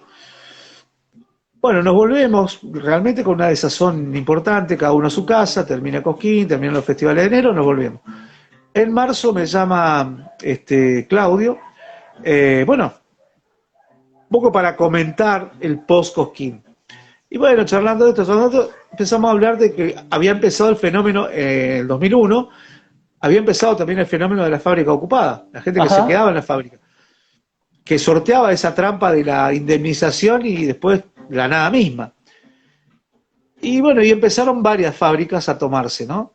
Entonces en un momento dado me dice, che, acá hay una fábrica en Buenos Aires, IMPA, que bueno, que está tomada y hay un grupo de gente, de amigos que están haciendo cosas culturales, bla, bla, bla. Dice, ¿qué te parece si hacemos algo, nos conectamos con ellos? Yo tengo gente amiga ahí, nos conectamos, hacemos algo, hay muralistas, hay teatristas. Y yo conocía otro fenómeno, y bueno, acá estábamos, como casi siempre te diría, con conflicto con el tema de la empresa. Claro. Entonces yo conocía un par de conflictos más, estaba acá en Turbio con conflicto. Entonces le digo, escúchame, pero hay varias empresas que están así, le digo, hay varias que han sido tomadas. Le digo, ¿qué te parece si vamos a todas? Y hizo un silencio en el teléfono y me dice, ¿cómo a todas? Sí, le digo, vamos a todas. Y pero ¿cómo? Escuchame, no sé, no teníamos mango, o sea, para hacer algo así. Entonces empezamos a interactuar, a conectar, a articular con organizaciones sociales que estuvieran cerca de los conflictos. En aquel momento la única organización social que tenía, además, un trabajo súper de vanguardia, que era organizar desocupados, ¿no? Porque vos podés tener un sindicato y organizar trabajadores asalariados. Bien, buenísimo. Te tributan una cuota, bueno, tenés de dónde agarrar para hacer política, ¿no? Pero cuando organizás desocupado, lo único que tenés son carencias, son necesidades. O sea, ¿cómo hacer? Bueno, eso lo hizo de una manera, en aquel momento, magnífica, la corriente clasista y combativa, ¿no? Que además, no, el perro se incorpora después. En aquel momento, bueno, la corriente clasista y combativa estaba, bueno, Alderete, que hoy es diputado, creo, senador, no sé qué es, Chiquito Ardura, bueno, gente que yo después conocí y con Amancay y Ardura, con Chiquito sigo siendo muy amigo. Y bueno, el perro, ni hablar, el perro es mi compadre, es el presidente del club de fans mío en Jujuy, el perro. Genial. Estos días anduvo mi hijo vacacionando por allá y bueno, se juntaron a cenar y bueno, me encantó que se conocieran con mi hijo porque son de esos personajes de la historia, de un momento de la historia que son dignos de conocer. Así que bueno, así más o menos comenzó eso y arrancamos 22 de septiembre en Ushuaia, en la ex Aurora Grundig, en Renacer, se llama así, todavía sigue en pie. Y bueno, y así comenzamos. Vinimos a Turbio, hicimos una movida acá y todo era colectivo, era horizontal, teníamos toda esa concepción de organizar todo con los compañeros. El tema era llevar a los artistas del lugar y a la gente a la fábrica ocupada. Que vayan ahí y vean de qué se trataba. ¿Me entendés? Que no lo miren desde afuera. Sí, bueno, total. Así fuimos. Después fuimos a Comodoro Rivadavia, donde había un conflicto con el Comodoro Universitario en ese momento. Bueno, fuimos ahí, apoyamos eso, de ahí nos fuimos a Neuquén, estuvimos con Sergio Castro, mi compadre, que también tuvo mucha importancia su canción ahí en la Ruta 22, el primer piquete de avanzada que hubo durante el menemismo. Sí. De ahí estuvimos en Sanón, que hacía un año que habían tomado Sanón. Sí, sí. Todavía no se llamaba Facimpat, todavía era la ex Sanón. Ese día, esa semana habían tomado un frigorífico en General Roca, Fisque Menuco, como les gusta decir a los más avesados cultivadores de la historia. Sí, sí, Bueno, hicimos esas 3 movidas ahí. Y de ahí nos fuimos a Buenos Aires, hicimos IMPA, hicimos la carpa docente que estaba en La Plata, estaba instalada ahí. Las cosas como son, porque en ese momento Yasky era luchador, por ejemplo. Estaba del lado de la carpa, digamos, sí. Estaba del lado de la carpa, era una cosa increíble. Es más, estuvo con nosotros ahí, arriba del escenario, todo. Sí. Bueno, de ahí estuvimos en Hurlingham, en una sociedad de fomento, estuvimos en Escuela Amarilla, en La Matanza, y después de ahí nos fuimos a Rosario, Supermercado Tigre, también tomado por los trabajadores, de ahí a Fernández, Santiago del Estero, un encuentro maravilloso con vidaleros, eso lo armamos para nosotros, encuentro con vidaleros, con gente de Fernández, ahí en Santiago del Estero, vidaleros. La vidalera más joven, doña Pancha Gallardo, tenía 60 años en ese momento. Qué bárbaro, y el más longevo, que había caminado como 10 kilómetros de monte para llegar ahí, 81 años. Bueno, ese fue un encuentro para revitalizar y para recuperar energía, porque de verdad necesitamos algo así y fue ideal haberlo hecho. De ahí nos fuimos a Tucumán, ahí estuvimos en la Plaza Independencia, de ahí nos fuimos al sur de Tucumán, a Aguilares, donde habían cerrado una fábrica de alpargatas y habían varios ingenios que habían despedido personal, o sea, había una situación grave ahí. Así que bueno, estuvimos ahí, de ahí nos fuimos a Jujuy, tocamos frente a la cárcel en Jujuy, bajamos al Chaco, a Resistencia, y terminamos ahí con una gran movida un 11 de octubre de 2002 con los pueblos originarios, que habían hecho una gran movida ahí, el 11 de octubre, que es considerado el último día, digamos, de libertad de los pueblos. Claro. Como un broche de oro, digamos. Claro, pero aparte, o sea, con todo el contenido que eso implica, ¿no? Con toda la sustancia, lo nutriente que es eso. Y de ahí, bueno, fuimos a Buenos Aires, cerramos en un teatrito ahí, donde contamos toda la experiencia en vivo, cantamos, qué sé yo, y de ahí, bueno, calabaza, cada cual con su miseria en el bolsillo, pero a su casa. Sí, sí. Igual es una historia de vida única, o sea, hoy en retrospectiva vos dirás, es una cuestión, una experiencia riquísima, ¿no? Social, personal, humana. Sí, sí, y además crece año a año. Imagínate que el año pasado en pandemia pudimos editar un disco que hacía 10 años que lo teníamos grabado y no lo podíamos editar. Bueno, lo editamos virtualmente el año pasado y llegamos a estar postulados a los Gardel con 3 postulaciones. Exacto. Pero ¿a qué voy? ¿A qué voy con esto? Nosotros nunca quisimos hacer, ¿por qué no grabamos el disco mientras íbamos haciendo la movida?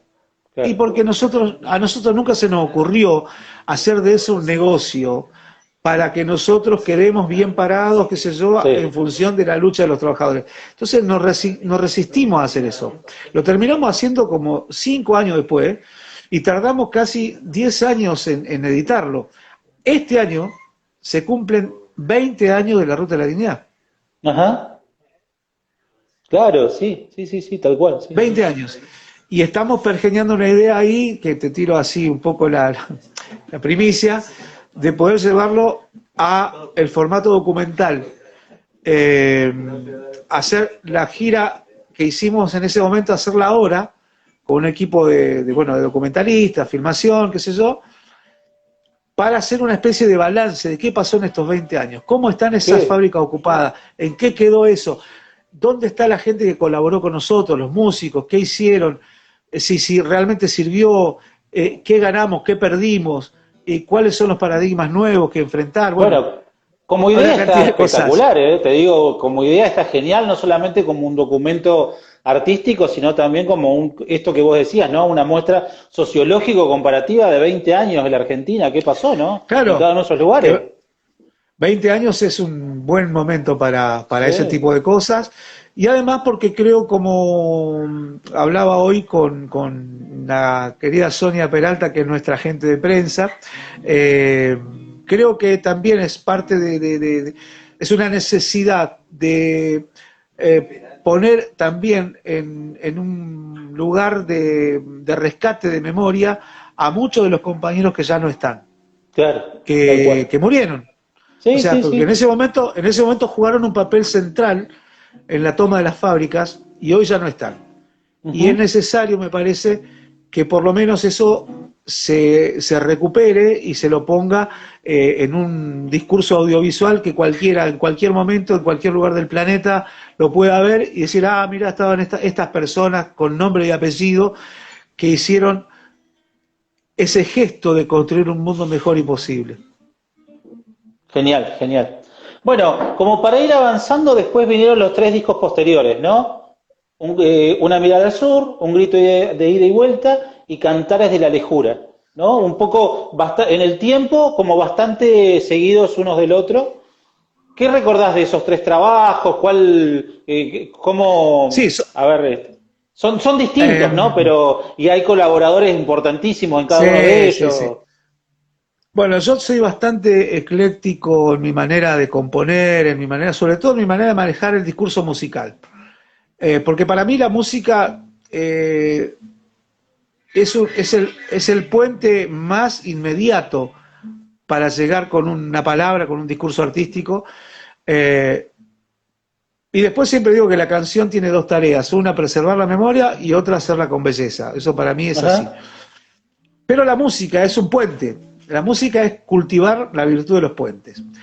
Y es rapidísimo, llega inmediatamente. Entonces, para mí la música tiene esa motivación. No tengo puestos los corsets del mercado, no estoy atado a formatos estrictos, me muevo muy bien en la canción, desde la canción como tal, la trova, al folclore, ajá. al son cubano, a la música brasilera. O sea, no tengo, o sea, todo eso, lo que sea útil para que la palabra llegue, para mí es lícito y hay que hacerlo. Claro, claro, muy bien.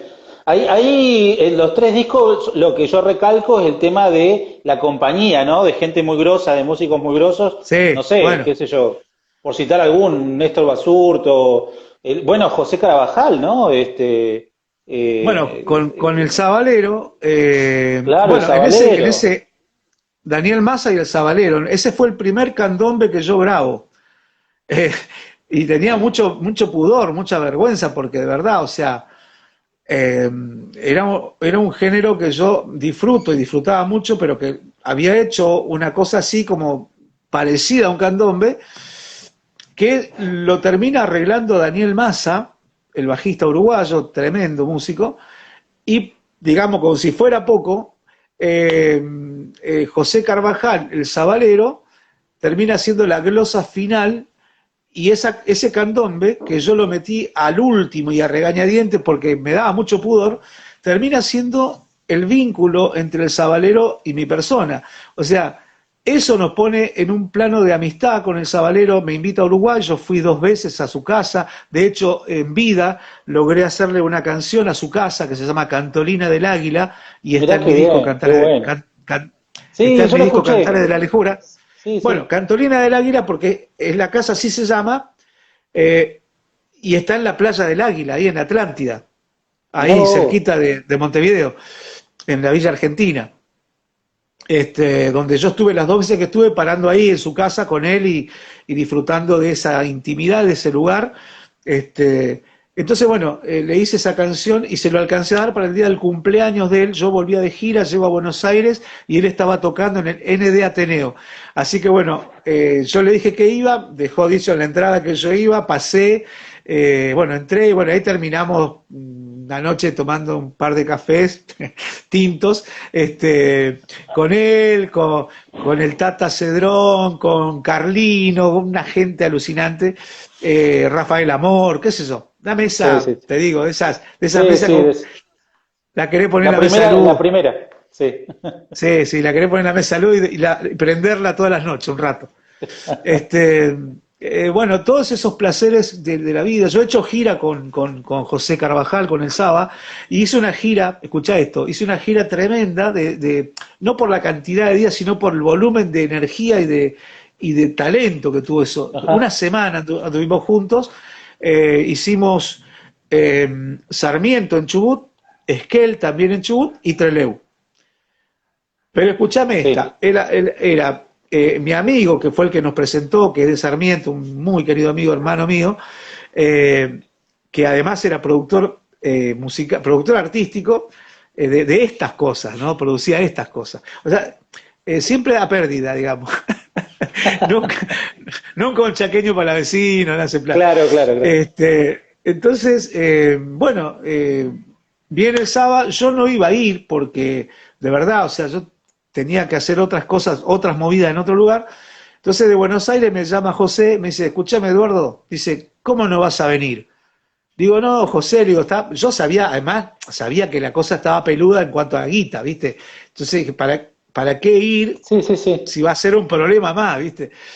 Bueno, yo lo llamo, me dice, no, vos tenés que venir, tenés que venir. Entonces me llama mi amigo, me dice, escuchame, Saba está como loco, dice, vos tenés que estar. Digo, bueno, loco, voy, ¿viste? Bueno, venite, loco, no pasa nada, venite. Me fui. Llegamos, lo vamos a buscar, yo llego a Comodoro y mi amigo de Sarmiento se va a Comodoro y yo te busco ahí y lo vamos a buscar al Sabalero que viene en el vuelo, no sé, 2 horas más tarde. Bueno, lo vamos a buscar y bueno, estamos ahí en el hallcito ese esperando que salgan. Sale el Sabalero, guitarra en mano, bolsito, qué sé yo, y atrás viene el pianista, que originalmente el que lo acompañó muchos años hasta que murió fue el Burro Goicoechea, un tremendo pianista uruguayo, que en Argentina laburó un tiempo con Rubén Juárez. Pero bueno, Ah, bueno, y el Burro fue el que grabó el piano en Montevideo para la canción Cantolina del Águila que yo le dediqué al Sabalero. Entonces venía ajá. el Burro, yo chocho, venía el Burro, lo vamos a encontrar, qué sé yo. El asunto es que no venía el Burro. Venía, me dice amigo, mirá quién viene con este otro. ¿Quién venía atrás? Hugo Fatoruso. Habían mandado No. a Hugo Fatoruso de cambio. Así que estuve una semana viajando, haciendo gira con estos No, dos es una bestia. personajes. No, no, increíble. Eso te digo, eso es un capítulo de mi vida, como ese, como con Rafael Amor, que también he hecho gira. O sea, momentos realmente muy intensos. Bueno, a Rafa lo llevé a Gallegos, por ejemplo. Estuvo en Gallegos una vez que lo traje para acá. Este, bueno, no sé.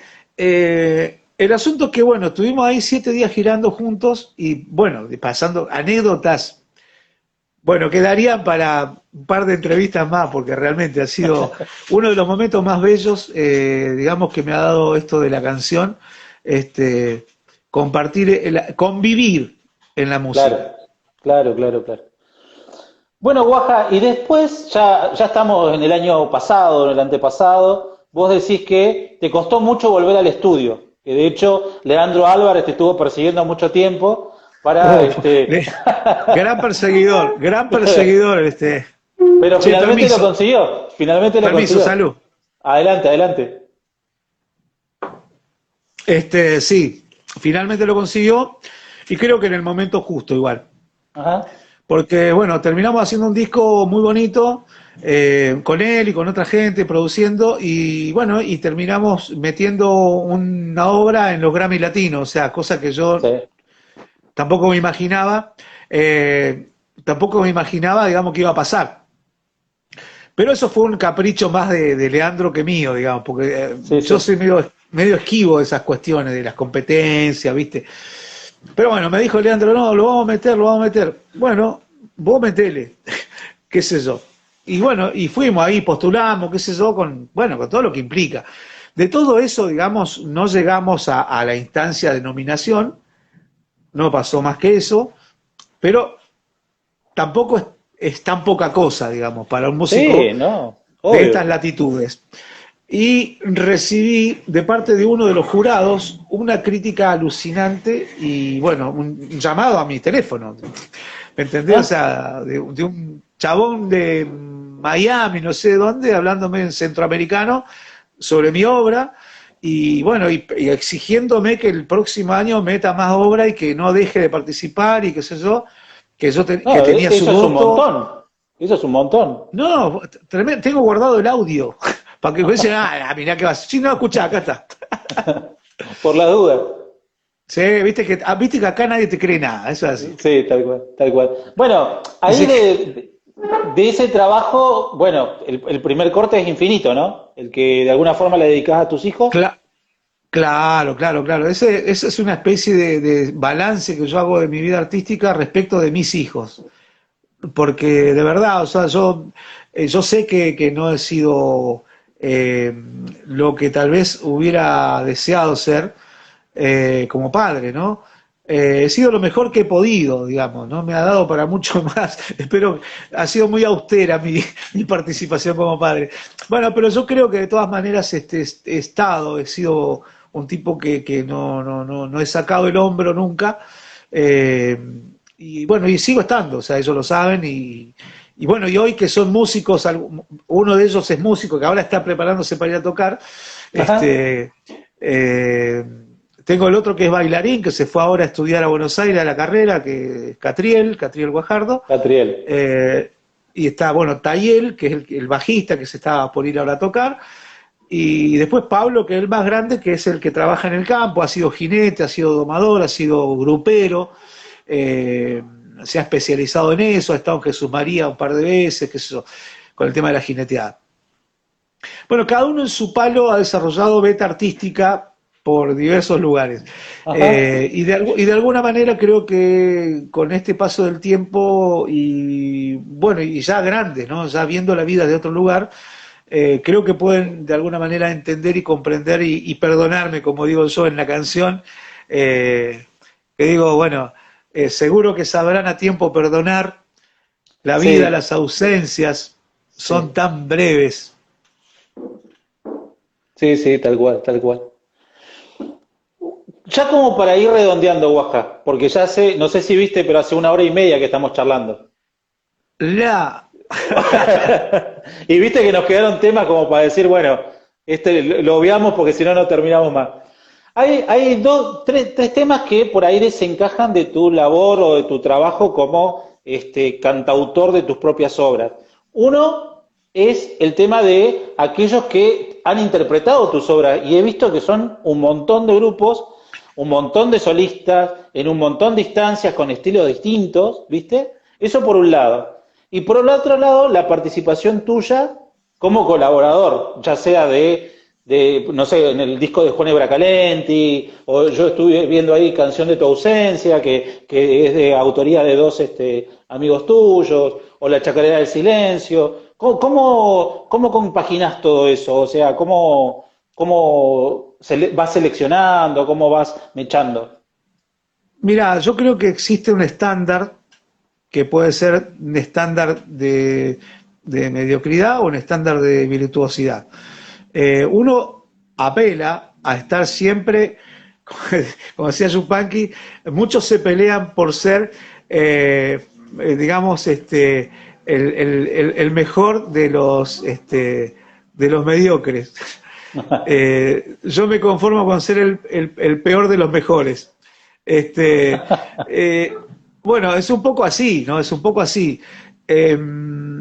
Yo creo y quiero y me lo propongo de esa manera. Trato de ser absolutamente honesto con lo que hago. No sé, casi te diría de una manera suicida, si cabe la idea o el concepto, porque no mido las consecuencias cuando me pongo a crear, a construir una obra. Y si no, no podría haber hecho, por ejemplo, Infinitos, que es una obra más tirada para la música más latina, Exacto. flamenco, ¿me entendés? Sí, sí. Y además porque todo eso está en mi acervo, porque yo escucho música flamenca, porque me encanta el flamenco, porque además venimos de ese lugar. Nosotros tenemos, como latinoamericanos, tenemos una migración y una llegada, digamos, a través de la llegada de los españoles, que no eran españoles, que era el Reino de Aragón y Castilla. O sea, Sí, sí. no era España en ese momento. Y Sí, el Reino sí. de Aragón y Castilla estuvo poblado de moros durante 800 años, Sí, no un día, sí, ni sí. dos, ni tres. Y toda esa Y, cultura vino del sur de España, de lo sí, que sí. después fue España, y los que vinieron presos en las naos eran el olvido de esa sociedad, pero sobre todo los Sí, gitanos, sí, siempre gitanos, en sí, las cárceles, que fueron los que trajeron la copla. sí. Y después lo afro, Entonces, ¿no? Toda la contribución afro no, que es como neurálgica, ¿no? Para... son tres piernas, me parece, que construyen la musicalidad de los folclores de América Latina. Rítmicamente África, te diría espiritualmente el continente como tal, Claro. que es lo que estaba, lo que había, es Sí, sí. el gran telar, ¿no? El gran telar, eh, y después la copla, la poética, la copla, que además te dije 800 años de los árabes en España, en el sur de España, lo Ujú. que después sería España, en ese momento ni era. Era el reino de Aragón y Castilla. Castilla. 800 años de esa cultura, una cultura finísima además, una cultura muy fina. Eh, Estamos hablando de la cultura que generó el maravilloso libro de las mil y una noches. Sí, O sea, estamos hablando de esa cultura. sí, Estamos sí. hablando de la cultura que construyó universidades públicas, que tuvo el concepto de la educación pública. Estamos hablando de los que inventaron los desagües, que tenían baños adentro de las construcciones, que tenían una austeridad tremenda, porque sus construcciones por afuera tal vez no decían tanto, pero por dentro había un lujo maravilloso, no un lujo exagerado al punto de ser obsceno, sino un lujo creativo, estético, que Sí. todavía hoy es parte, digamos, del patrimonio cultural de lo que hoy es España y lo que es la humanidad. Pero bueno, es una cosa muy linda también para hablar. Ahí vino la copla, y vino el siglo de oro español, ¿no? Con eso. Sí, Vinieron, sí. eh, y ahí se fundan, en esa copla, se fundan los folclores de América Latina.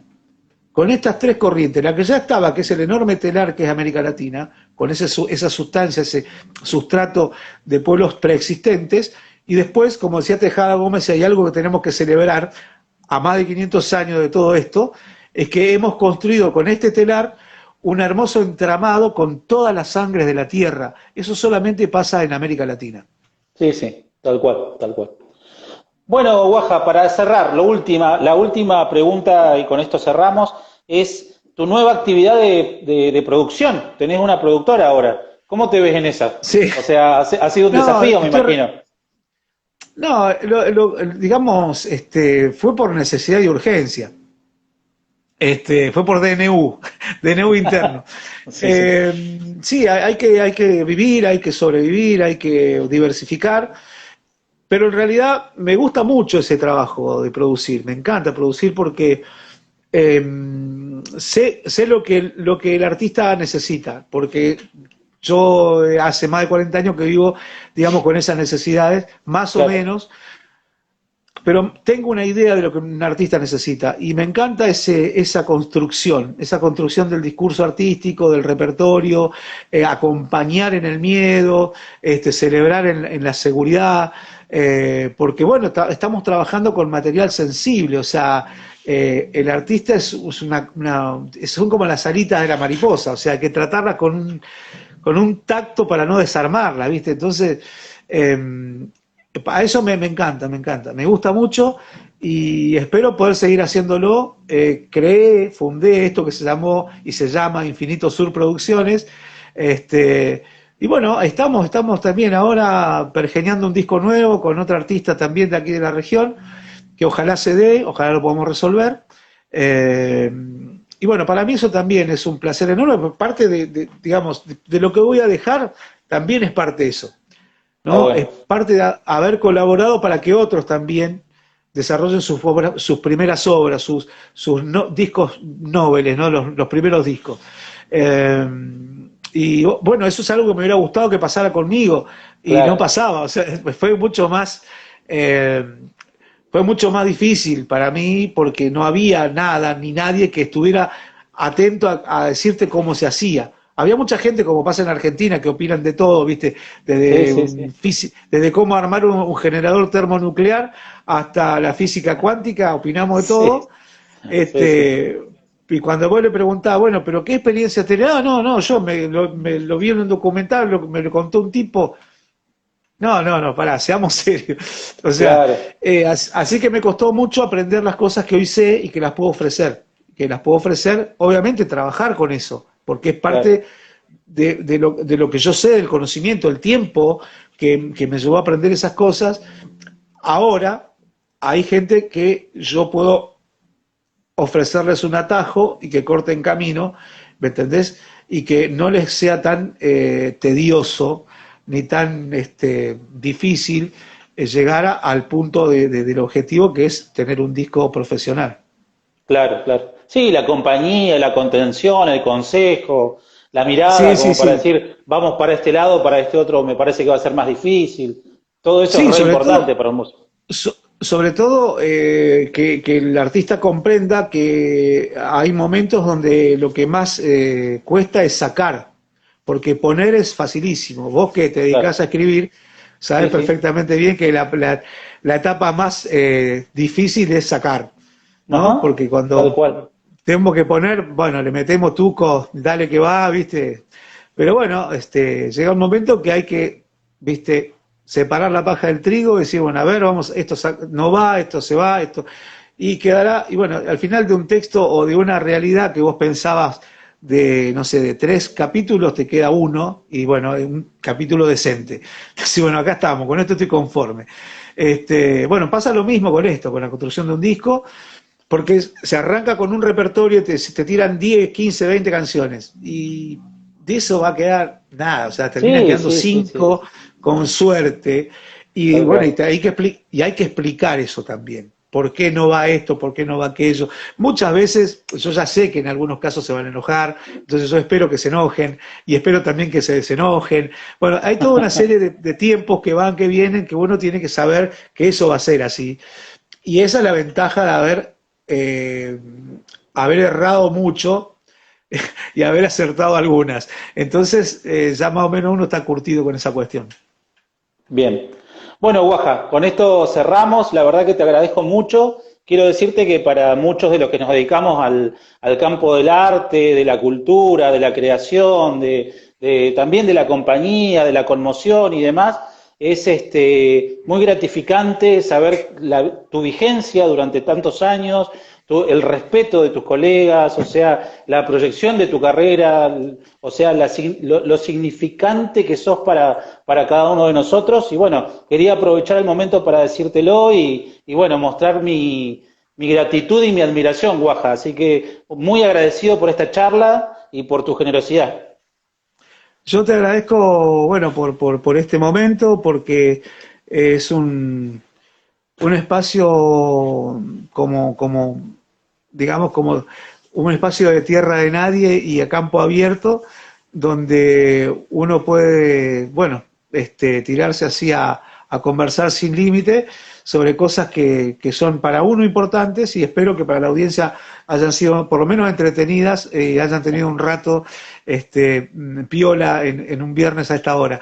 Y bueno, Claro. te agradezco, y bueno, para cuando gustes, estamos a tu disposición, y bueno, que nos vaya bien a todos, y que bueno, que seamos felices, que es una tarea cotidiana y un poco compleja, pero que sin embargo estamos en eso todo el tiempo, y que la felicidad sea un condimento que nos llene todos los días la ollita del espíritu.